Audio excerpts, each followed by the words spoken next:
গত সপ্তাহে প্রতিরক্ষা ব্যবস্থায় দারুণ সাফল্য পেয়েছে ডিআরডিও।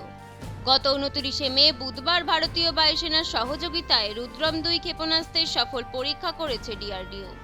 বায়ুসেনার একটি সুখোই 30 মার্ক 1 ফাইটার জেট থেকে এদিন সকাল 11:30টায় সমুদ্রে ভাসমান একটি লক্ষ্যবস্তুকে লক্ষ্য করে ক্ষেপণাস্ত্রটি নিক্ষেপ করে ধ্বংস করা হয়েছিল।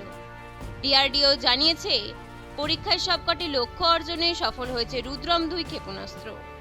সেই সঙ্গে ক্ষেপণাস্ত্রটির প্রপালশন সিস্টেম, কন্ট্রোল এবং গাইডেন্সও ভালোভাবে কাজ করেছে।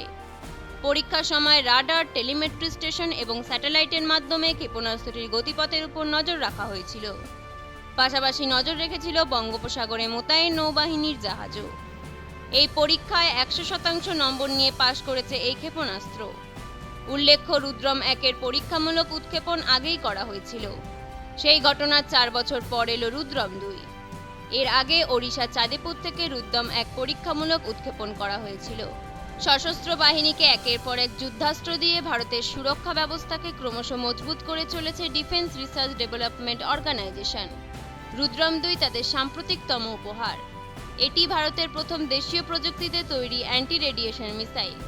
শত্রুপক্ষের রেডিও সংকেতের উৎস শনাক্ত করে সেগুলিকে ধ্বংস করে যে ক্ষেপণাস্ত্রগুলি, সেগুলিকেই বলা হয় অ্যান্টি রেডিয়েশন মিসাইল বা ARM। শত্রুপক্ষের রাডার, জ্যামার, যোগাযোগের স্টেশনগুলিকে ধ্বংস করে এই ক্ষেপণাস্ত্রগুলি।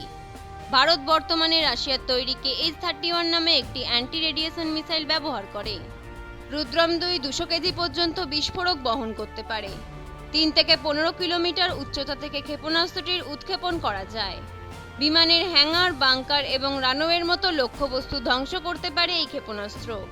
অন্যতম বৈশিষ্ট্য হল ক্ষেপণাস্ত্রটির নির্ভুল ভেদ শক্তি, অর্থাৎ একবার রুদ্রম-2 ছোড়া হলে লক্ষ্যবস্তুকে সে ধ্বংস করবেই। আর এতটাই নির্ভুলভাবে লক্ষ্যবস্তুকে আঘাত করে যে তার আশপাশের এলাকায় কোনো ক্ষয়ক্ষতি হবে না। তবে রুদ্রম-2 ক্ষেপণাস্ত্রের সবথেকে বড় বৈশিষ্ট্য হল এটিকে রেডিও সংকেত দেয়, এমন যে কোনো বস্তুকে ধ্বংস করতে পারে। কাজেই শত্রুপক্ষের বিমান প্রতিরক্ষা ব্যবস্থা ধ্বংস করার ক্ষেত্রে গুরুত্বপূর্ণ ভূমিকা নেবে এই ক্ষেপণাস্ত্রটি। রুদ্রম-2 ক্ষেপণাস্ত্রের সাফল্যের ঘটনায় শুভেচ্ছা জানিয়েছেন প্রতিরক্ষা মন্ত্রী রাজনাথ সিং। তার বার্তায় রাজনাথ সিং বলেন, ওড়িশায় ভারতীয় বায়ুসেনার সুখোই 30 মার্ক 1 যুদ্ধবিমান থেকে আকাশ থেকে ভূমি রুদ্রম-2 মিসাইলের সফল পরীক্ষা হয়েছে। প্রতিরক্ষা মন্ত্রীর বার্তা, সফল পরীক্ষাটি সশস্ত্র বাহিনীর একটি শক্তি গুণিতক হিসেবে রুদ্রম-2 সিস্টেমের ভূমিকাকে সুসংগত করেছে। প্রতিরক্ষা ক্ষেত্রে ধীরে ধীরে পরনির্ভরশীলতার রাস্তা থেকে সরে স্বনির্ভরতার পথে আরও এক ধাপ এগোলো ভারত। গত 3 মাস ধরে রাজনীতিবিদরা ভোট নিয়ে ব্যস্ত। তা বলে প্রতিরক্ষায় এগিয়ে চলা কিন্তু থেমে নেই। এ মাসেই লাদাখে লাইন অফ অ্যাকচুয়াল কন্ট্রোলের কাছে 2টো ট্যাঙ্ক রিপেয়ার সেন্টার চালু হয়েছে। একটা দৌলত বেগ ওল্ডিতে আর অন্যটা নয়মায়। দুটোই 14,500 ফুট উঁচুতে। এতটা উঁচুতে ট্যাঙ্ক রিপেয়ার সেন্টার পৃথিবীর আর কোথাও নেই। এইসব এলাকায় উচ্চতা ও ভৌগোলিক প্রতিকূলতার জন্য ট্যাঙ্ক চালানোই চ্যালেঞ্জিং কাজ। বিশেষত শীতকালে বরফ পড়া শুরু হলে অত্যাধুনিক ট্যাঙ্কের ইঞ্জিনও কাজ করা বন্ধ করে দেয়। শীতকালেও যাতে ট্যাঙ্কগুলো সচল থাকে তার জন্য ঘন ঘন সার্ভিসিং প্রয়োজন। এই 2 সেন্টারের কাজ হলো শীতের সময়েও আর্মি ট্যাঙ্কগুলোকে সচল রাখা। প্রতিরক্ষা মন্ত্রক সূত্রে খবর, আগামী 5 বছরে LAC-তে ট্যাঙ্কের সংখ্যা দ্বিগুণ করতে ভোটের পরই টেন্ডার ডাকা হবে। দক্ষিণ কোরিয়া থেকে 250টি K9 বজ্র ট্যাঙ্ক কেনার কাজ শুরু হচ্ছে। 2025-এর মাঝামাঝি থেকে সেগুলো হাতে আসা শুরু হবে। ওই একই সময়ে পিনাকা মিসাইলও সেনার হাতে চলে আসবে।